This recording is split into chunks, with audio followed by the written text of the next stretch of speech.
اگر ہم خود کو سدھار لیں تو دنیا کی کوئی طاقت نہیں کہ ہمیں شکست دے سکیں۔ اگر انسان اپنی اصلاح کر لے تو دنیا کا کوئی بھی طاقت آپ کو شکست نہیں دے سکتی۔ مولا میں کیسے اپنی اصلاح کروں؟ فرمایا ابتدا اصلاح یہ ہے کہ انسان اپنے لباس کو پاک رکھا کرو، جب چلو تو کپڑے پاک ہو، جب نجس ہو جاؤ تو جلدی سے خود کو پاک کیا کرو، زیادہ دیر نجاست میں نہ رہا کرو۔ اسپیشلی خواتین کے لیے جب ایام نجاست آتے ہیں تو اگر وہ خود کو پاک نہیں رکھ سکتی تو اہل بیت فرماتے ہیں ہمیشہ دائم الوضو رہیں۔ مرد پر غسل واجب ہو گیا، کسی مسائل کی وجہ سے جلدی نہا نہیں سکتا، تو فرماتے ہیں غسل کی حالت میں کھانا کھانا بھی مکروہ ہے۔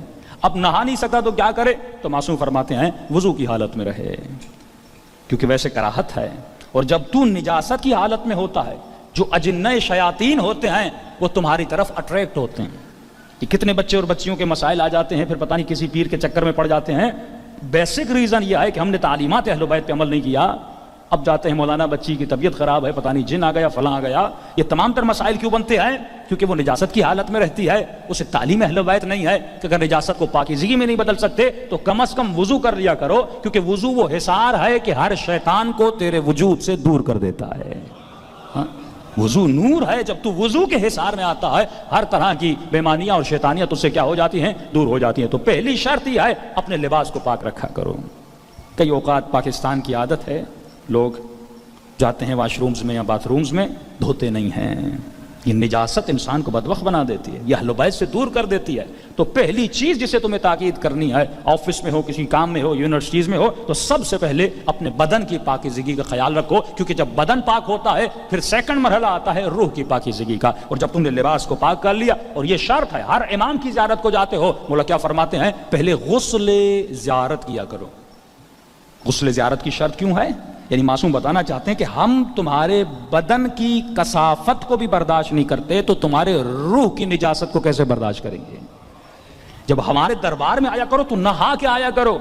مومن کے بدن سے ہمیشہ خوشبو آنی چاہیے۔ غذاء العقل خوشبو ہے، کہ ہمیشہ خوش عطر رہیں، وجود سے خوشبو آئے، یہ غذاء عقل ہے۔ جو بدبو میں رہتا ہے حافظہ اس کا کمزور ہو جاتا ہے، ذہن اس کا کمزور ہو جاتا ہے۔ جو برش نہیں کرتا، جس کے منہ سے بدبو آتی ہے، وہ انسان اہل بیت سے دور رہ جاتا ہے، کیونکہ یہ زبان ہے جو یا علی کہے گی، یہ زبان ہے جو قرآن پڑھے گی۔ تو ظاہری کثافتوں کو جب تک پاک نہیں کرو گے، باطنی طہارت تک کبھی بھی نہیں پہنچ پاؤ گے۔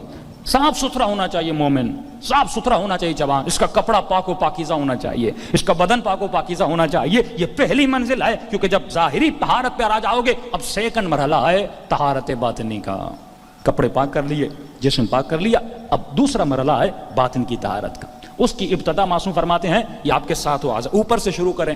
پہلے آپ کی دو آنکھیں ہیں، اور سب سے زیادہ جس معاشرے میں ہم رہ رہے ہیں یہ معاشرہ آنکھوں کے گناہوں کا معاشرہ ہے۔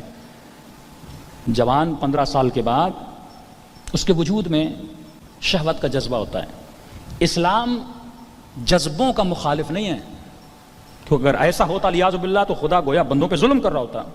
یہ مسیحیوں اور بدھسٹ کا عقیدہ ہے کہ شادی نہ کرو، اللہ کا کوئی ایسا عقیدہ نہیں ہے۔ خدا کہتا ہے میں نے تجھے ایک جذبہ دیا ہے، اگر میں نے تجھے کھانے کی طلب دی ہے تو میں نے تمہارے لیے کھانا حلال کیا ہے۔ اگر میرے تیرے اندر شہوت کی طلب رکھی ہے تو میں نے شہوت کو پورا کرنے کے لیے اسلامی طریقہ بھی رکھا ہے۔